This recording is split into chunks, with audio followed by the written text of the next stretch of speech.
नमस्कार दोस्तों, स्वागत है आपका मेरे YouTube चैनल मिलेगी मंजिल में।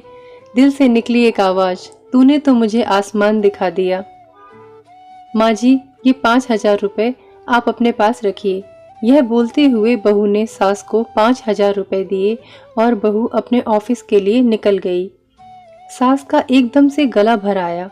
भरे गले से बोली, बेटी मुझे इतने पैसे का क्या काम है।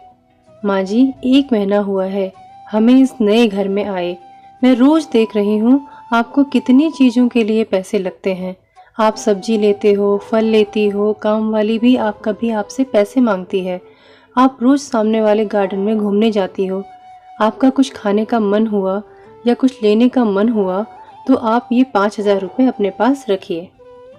सास चेहरे में मुस्कुराहट लाते हुए बोली, पेंशन के पैसे हैं मेरे पास।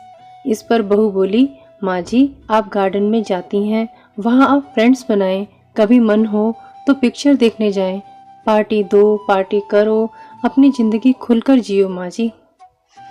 इन्होंने मुझे बताया कि आपने बहुत मुश्किलें उठाते हुए इस घर को संभाला है। बड़े भैया अपने घर में खुश हैं, दीदी अपने ससुराल में खुश हैं, हम भी खुश हैं।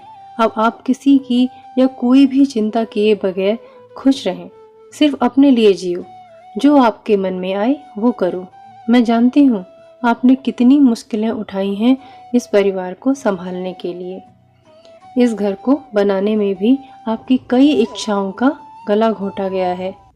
बस जो हुआ सो हुआ, अब आप सिर्फ और सिर्फ खुद के लिए जियो। बेटी इतनी छोटी उम्र में इतनी बड़ी बड़ी बातें कहाँ से सीखी तुमने?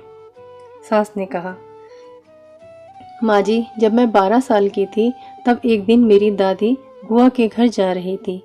मेरी माँ ने दादी को 500 रुपये उनके हाथ पर रखे और बोली, वहाँ बच्चों को बाहर ले जाना, नानी की तरफ से कुछ खाने पीने पे खर्च करना, खिलौने लेकर देना।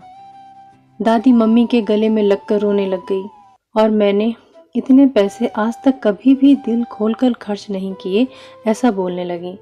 तब से मम्मी और दादी का व्यवहार आपस में अच्छी सहेलियों जैसा था। माँ जी मुझे ये भी पता लगा है कि इस परिवार को संभालने के लिए आपको अपनी जॉब भी छोड़नी पड़ी। कितना बुरा लगा होगा आपको, कितनी इच्छाओं महत्वाकांक्षाओं का दम घोटना पड़ा होगा। इसके बाद हर छोटी बड़ी बात के लिए आपको पति के सामने हाथ फैलाना पड़ा होगा। तब पति भी उपकार किए हों जैसे ऐसे पैसे दिए करते होंगे। माँ जी आज से आप आपकी पेंशन को खर्च ना करें। पेंशन के पैसे अपने पास ही रहने दीजिएगा। अगर मुझे कभी आवश्यकता लगी तो मैं आपसे ही मांगूंगी। बस बेटी सब कुछ आज ही बोलेगी क्या? तुझे ऑफिस में देर हो रही है, जल्दी जा। मुझे बोलने दो माँ, यह भी मैं अपनी खुशी के लिए ही कर रही हूँ। मेरी माँ हमेशा कहती हैं कि 16-18 घंटे घर में काम करने वाली महिला को कोई समझता ही नहीं है। लेकिन तुम अपनी सास की मेहनत को ध्यान में रखना। प्यार बोओगी तो प्यार ही उगेगा। सास ने डबडबाई आंख से बहू को गले लगाया और आंखों से ओझल ना हो तब तक दरवाजे में खड़ी रही।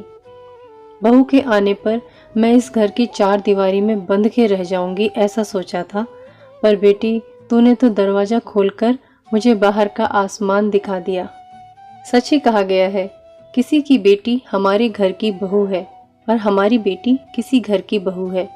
हमारी बेटी के पास वही लौट कर जाने वाला है जो व्यवहार हम अपनी बहू के साथ करेंगे। तो आज का ये वीडियो आपको कैसा लगा कमेंट करके बताना। बेल आइकन को दबाना मत भूलना। इसी तरह की और कहानियों को, कथाओं को सुनने के लिए चैनल को सब्सक्राइब करें। जल्दी ही मिलते हैं एक नए वीडियो के साथ। तब तक के लिए आप सभी का धन्यवाद।